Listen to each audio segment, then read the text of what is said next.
जय जगन्नाथ सांग मैंने केमी अच्छे आशा करुँची प्रभु जगन्नाथ कृपारू आपण समस्ते बहुत भलरे खुशी थे। तो चलते आज ब्लॉगटा स्टार्ट करिए। तो यहाँ है मंगलवार ब्लॉग।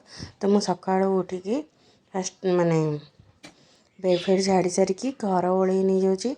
आज मुझे ट्राए करी आपण माने पूरा डे रो ब्लॉग शूट करने। तो चलतु केते कौन माने केते समय जाए मुझे ब्लॉग कंटिन्यू कर पार्सी देखिया।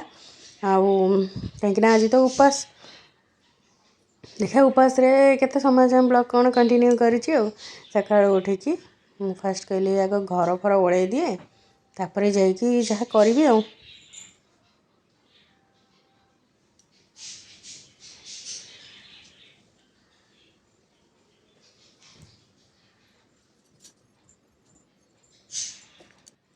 तो ये घर फर ओला सरीगला।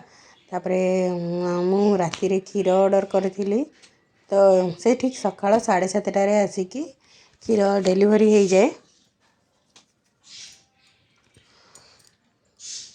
तो आपण मैंने किए सब डेली मु आप यूज करुँच मत कहे। मु तो यहाँ प्राय माने मत क्षीरटा आने को सुविधा हो जाऊँगी। आज जो मुंड धोई गाधे ना पूरा मत ठंडा हो जाए। तो बस क्षीर को थोड़ी पलै आसली आपर पलै आसली मुंड फुंड टे कुंडेबी कहीं आज तो हेयर वाश करने को पड़ो उपास जेहेतु। तो मुझे गाधे पलै आसली तापर लुगापटा सब जहाँ थिला धुआधुई मुझे पकईदेली। सकालू मत एति कम सारीदे लगे जमी मैंने मो मुंड गोटे बहुत बड़ कम सब सरीगला। कहीं मत माने सका उठिक बासी कम करवा घर ओल्ल लुगापटा पके माने सफा करने थोड़ा सुखेवा मत कम गुड़ा बहुत माने विरक्त लगे।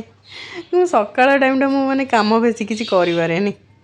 तापर 2-3 दिन है मु माने लुगापटा सफा करुँची बट सेगुड़ा सब भांगी भी पारुनी कहीं माने एपट सेपट हो जाऊँगी कम आपट हो जाऊँगी माने सब सन्ध्या भी कम रही जाऊँगी केतल वीडियो एडिटिंग रही जाऊँगी कि हजबैंड को सहित कुआडे पलाऊँगी एमती होगी 2-3 दिन है लुगापटा पड़ी रोचे कि मुझे भांगी पारुनी।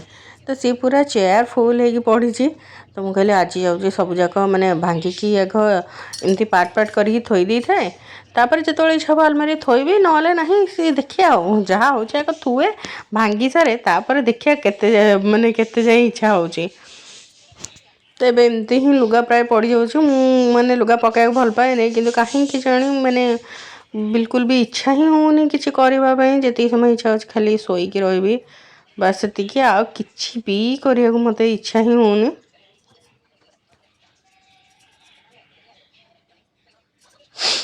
तो मैं सबको भांगा भांगी कर सारी तापर जी मैंने पूरा बालकनी काम अच्छे पुणी।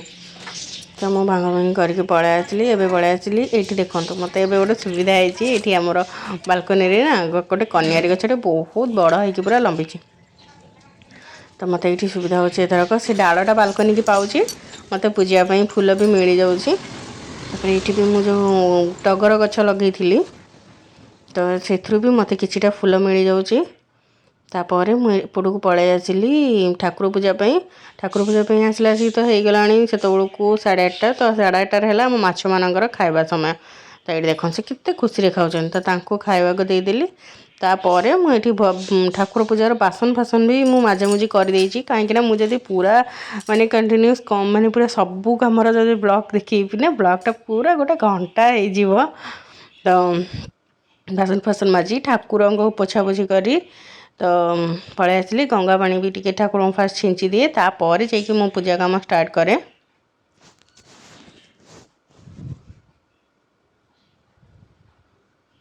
तो जेहेतु झरकार पवन हो से सकाशे मयूर पंखटा खाली माने खसी जाऊँगी। तो चलते मुझे ठाकुर पूजा कर सारे तापर आपण सहित कथा हो।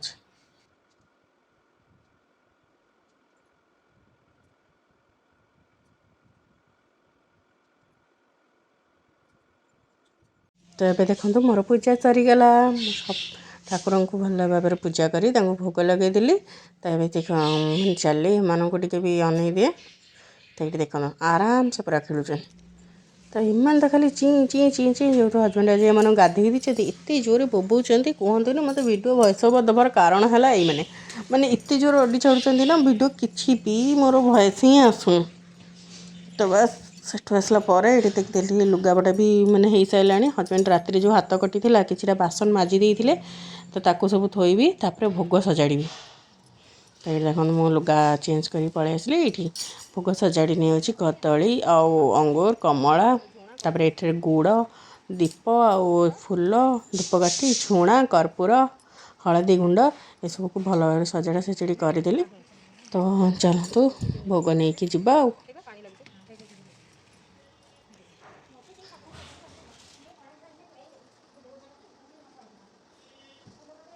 ତ ଏବେ ମୁଁ ଭୋଗ ନେଇକି ପଳାଇ ଆସିଲି ଯେଉଁଠି ଆମର ମଙ୍ଗଳବାର ପୂଜା ହୁଏ। ତ ଏଇଠି ସମସ୍ତେ ଯେଉଁମାନେ ପୂଜା କରନ୍ତି ଆଣିକି ଏଠି ଭୋଗ ଦେଇକି ଯାଆନ୍ତି। ସେଠି ମାଉସୀ ଆଉ ଭାଉଜ ଅଛନ୍ତି ଜଣେ ସେମାନେ ସବୁ ଭୋଗକୁ ମାନେ କଟାକଟି ଆଉ ପଣା ପାଇଁ ଯାହା ଯେମିତି ପ୍ରିପେୟାର କରିବା କଥା କରୁଛନ୍ତି। ଏଠି ଆଉ ଜଣେ ମାଉସୀ ମାନେ ବାହାରେ ଚିତା ହେରାକ ପକେଇକି ଆଉ ଠାକୁରଙ୍କୁ ବସଉଛନ୍ତି। ମାଆଙ୍କୁ ଫାଷ୍ଟ ଏମିତି ସଜାଯାଏ ତାପରେ ଯାଇକି ତାଙ୍କ ଉପରେ ଚାନ୍ଦୁଆ ମାନେ ଇଏ ହୁଏ। ତ ମୁଁ ଏଇଟା ତ ମାନେ ଦେଖିନଥିଲି। ମୁଁ ସବୁବେଳେ ଦୂରରୁ ଦେଖେ ବାସ୍ ପୂଜା କରନ୍ତି ମୁଁ ସେଇଠି ବାଲକୋନିରେ ଯାଇକି ମୁଣ୍ଡିଆ ମାରିଦିଏ। ମୁଁ କେବେ ବି ଦେଖିନି। ତ ଏଇଥର ଆରପାଳି ବି ଆସିକି ହେଇସାରିଥିଲେ ସବୁ। ତ ଏଇପାଳି ମୁଁ ଆସିକି ଦେଖିଲି ସେ ମାଉସୀ କେମିତି ସଜଉଛନ୍ତି ଆଖି ହେରାକ ଲଗାଉଛନ୍ତି ନଡ଼ିଆ ବସଉଛନ୍ତି। ତ ମାଆଙ୍କର ସବୁ ପୂଜା ପୁରା ମୁଁ ଏଇଥରକ ମାନେ ପୁରା ଭଲରେ ଦେଖିଲି। ତ ମାନେ ଏସବୁ ଜିନିଷ ଶିଖିବା କଥା କେମିତି କ'ଣ ପୂଜା ହୁଏ। ଆଉ ମୋତେ ବି ଏସବୁ ଜିନିଷ ଶିଖିବାକୁ ଜାଣିବାକୁ ବହୁତ ହି ଭଲ ଲାଗେ। ମୁଁ କରେ ନିଜେ ବଟ୍ ମୁଁ ମାନେ ନିଜେ ଗୋଟେ ଗୁଆ ବସେଇକି ସେମିତି କରେ। ଆମ ଘରଠି ବି ମୋ ମମି ଯେତେବେଳେ ପୂଜା କରେ ମୁଁ ଯେତେବେଳେ ମାନେ ମମି ଧର ନ କରିପାରେ କି କ'ଣ ମୁଁ କରେ। ଯେହେତୁ ମମି ଅପରେସନ୍ ହେଇଥିଲା ସେ ଆର ବର୍ଷ କରିପାରିନଥିଲା ତ ମୁଁ କରିଥିଲି ସେଇଠି। ତ ଏମିତି ଆମର ମାନେ ପିଢ଼ା ଉପରେ ଗୁଆ ବସା ହୁଏ। ନଡ଼ିଆ ଆମର କାହିଁ ଥୁଆ ହେବାର ମୋର ଏତେ ବି ମନେ ପଡ଼ୁନି। ଗୁଆ ବସା ହେଇକି ବାସ୍ ସେଇଠି ବହି ପଢ଼ା ହୁଏ ଆଉ ପଣା ଦିଆ ହୁଏ। କିନ୍ତୁ ଏଠି ଟିକେ ଅଲଗା ସବୁ ଜାଗାରେ ସମସ୍ତେ ଅଲଗା ଅଲଗା ପୂଜା କରୁଛନ୍ତି ଯେତିକି ମୁଁ ଦେଖିଲି ଆଉ ଜାଣିଲି। ତ ଏଇଠି ପୂଜା ସବୁ ଏମିତି ମୋତେ ଟିକେ ଏଇସବୁ ପୂଜି କେମିତି ହୁଏ କେମିତି ସଜାନ୍ତି ଏସବୁ ଦେଖିବା ମାନେ ବଢ଼ିଆ ଲାଗେ। ତ ଏଇଠି ଦେଖନ୍ତୁ ପୁରା ଚାନ୍ଦୁଆ ଫାନ୍ଦୁଆ ବନ୍ଧା ହେଇଗଲା ଝୁଣା ଧୂପ ଲଗା ହେଇଗଲା। ମାଆଙ୍କୁ ଏବେ ଦର୍ଶନ କରି ନିଅନ୍ତୁ। ଆଉ ଏବେ ତାପରେ ପଣା ପ୍ରିପେୟାର ହେବ। ଆଉ ପଣା ଆସିକି ମାଆଙ୍କ ପାଖରେ ଭୋଗ ଲାଗିବ। ତାପରେ ଏଇଠି ବହି ପଢ଼ା ହେବ। ମୁଁ ଏବେ ବସିକି ବହି ହିଁ ପଢ଼ୁଥିଲି। ଏଇଟା ଭାଉଜ ଜଣେ ବନେଇ ଦେଇଛନ୍ତି ଭିଡ଼ିଓ। ସେ ମୋତେ ଭିଡ଼ିଓ ବନେଇକି ପଠାଇ ଦେଇଥିଲେ ଯେଉଁଟାକି ମୁଁ ଆପଣମାନଙ୍କ ସହିତ ସେୟାର କରୁଛି। ମୋର ଏବେ ବହି ପଢ଼ା ସରିଗଲା। ତ ଏବେ ବସିଲା ହାରି ପଣା ଭୋଗ ଲାଗିବା ପାଇଁ। କିନ୍ତୁ ତା ପୂର୍ବରୁ ସମସ୍ତେ ଫାଷ୍ଟ ହଳଦୀ ପାଣି ମାଆଙ୍କୁ ମାନେ ଦେଇଥିଲୁ। ତାପରେ ବନ୍ଦା ହେଲା ଏଇ ଯେଉଁ ଭୋଗ ହେବ। ତାପରେ ସମସ୍ତେ ଯାଇକି ଜଣେ ଜଣେ ମାଆଙ୍କୁ ବନ୍ଦେଇବୁ। ତାପରେ ମୁଣ୍ଡିଆ ମାରିକି ପଣା ପାଇବୁ। ତ ଏଇଠି ଦେଖନ୍ତୁ ଫାଷ୍ଟ ମାଆଙ୍କୁ ଭୋଗ ଲଗା ହେଉଛି। ତାଙ୍କ ପରେ କଳସ ପାଖରେ ମାନେ ଗଣେଶଙ୍କ ପାଖରେ ମାନେ ଭୋଗ ପାଣି ଛଡ଼ା ହେବ। ତାପରେ ଚଣ୍ଡୀ ଚାମୁଣ୍ଡାଙ୍କୁ ଭୋଗ ଦିଆହେବ। ତାପରେ ଯାଇକି ଆମେମାନେ ବନ୍ଦେଇବୁ। ତ ଏଇଠି ଦେଖନ୍ତୁ ସବୁ ଭୋଗ ଦିଆ ସାରିଲା ପରେ ଏଇଠି ସମସ୍ତେ ଜଣେ ଜଣେ କିନା ବନ୍ଦଉଛନ୍ତି। ତ ଆପଣମାନେ ଚାହିଁଲେ ମୁଁ ଆପଣମାନଙ୍କୁ ତ ପୂଜା ବିଧି ବତେଇଦେଲି କେମିତି କ'ଣ ହୁଏ। ଆଉ ମାଆଙ୍କର ତ ସବୁଠୁ ପ୍ରିୟ ଜାଣିଛନ୍ତି ଗୁଡ଼ ବେଲ ଆଉ ମାନେ କ'ଣ ଚଣା ଏସବୁ ହେଲା ମାଆଙ୍କ ଭୋଗରେ ମାନେ ମୂଳ ଜିନିଷ। ତ ବାସ୍ ପୂଜା ସରିଗଲା। ଏଇଠି ଦେଖନ୍ତୁ ଆସିଲା ଅଳତା ଲଗାର ପର୍ବ। ଏଇ କୁନି ମାଆଙ୍କୁ ମୁଁ ଅଳତା ଲଗେଇ ଦେଉଛି। ଆମର କେଡ଼େ ମନେଇଟା।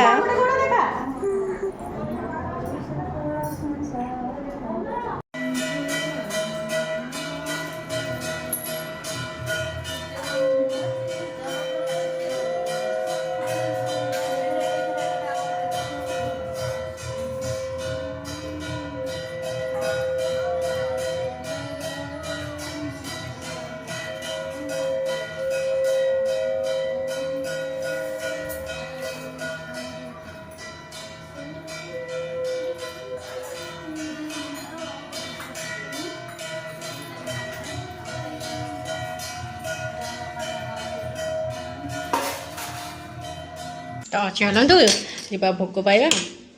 माँ को दर्शन करके आसिले आउ जहाँ मैंने आउ तो मुझे किसी खाएनी तो देखा मैंने जदि किसी है मैंने फल इच्छा है यदि इच्छा है किसी फल खाइबी ना ना आउ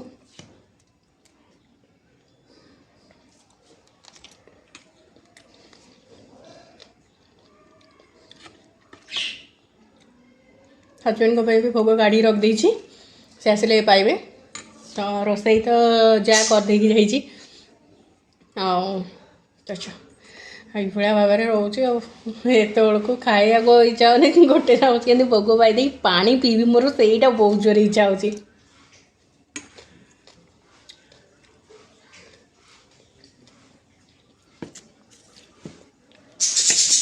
तो चलते आपण मैंने किए केमती कौन उपवास कर मत से कहे आरपाड़ी जो एत जोर खरा होता से सकाशे पूरा हालिया देखा जाऊली पाड़ी खरा ना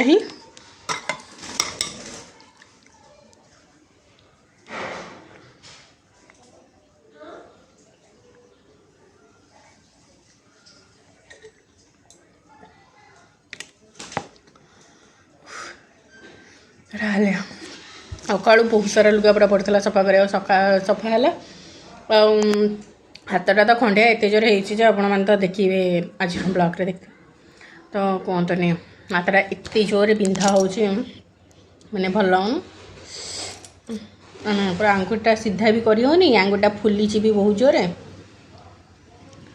तो ये भाव में बासन को सब थुआथी कर हजबैंड बहुत सारा बासन पड़ता मारिदे आसले से खाली खाइबे मुझे मंदिर जी मंदिर जाइए आसले कौन मैं सहित कथा हो पुणी ब्लॉग एडिटिंग एपर्यंत भी हैनी आसी 12:30 है ब्लॉग एडिटिंग करी पुणी कौन केत हम जाने आज भावुँ ब्लॉगटा बोधे लेट्रे जीव देखा कौन हो माँ कौन इच्छा तो चलते आज डेटा केमती कौन कटुची देखा तो ये समस्त बाहर आसिलु मंदिर माँ को दर्शन करने तो आप जानते मो प्रीवियस वीडियो भी कही मंगलवार टी माँ को जाए दर्शन कर देके आसे उपास कर मंदिर टी जाकि दर्शन कर देखी माँ को क्षमा मांगी दिए जदि आज व्रतर की पूजा किसी भूल थाए क्षमा करदेवाई तो चलते जीवा मंदिर इतनी जोर खरा है रास्ता घाट देखो पूरा सुनसान तो गोटे गोटे जगार भी मैंने टाइम हो गला आसी 1:30 गोटे गोटे जगार पूजा चली तो मंदिरटा भी आम घर पाखे तो चलते जल्दी जल्दी जीवा मंदिर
तो ये मंदिर बाहर की पलि आसले आसले आसिक घोल दही नहीं आसी गोटे बोकर गोटे मोर मिल्क मोर घोल दही एत भी आमको टेस्ट लगलानी अलग जार भी मुझे पीछे प्रगति की अलग जार घोल दही पीछे भल लगे बट मिल्क मोर चिरा पड़ी बिल्कुल भी टेस्ट नुह तो तापर से मौसी और भाज कौन नबार तरबुज से तरबुज ने तो केमी आसिक घर को आसी पहुँचला आसिक 2:30 तो हजबैंड आसिक बर्तमान खाइबे तो रोसई होता जो सान जा मझियाणी जा रोसई कर डालमा दही बैगण और अरुआ भात तो सी खाई नहीं गले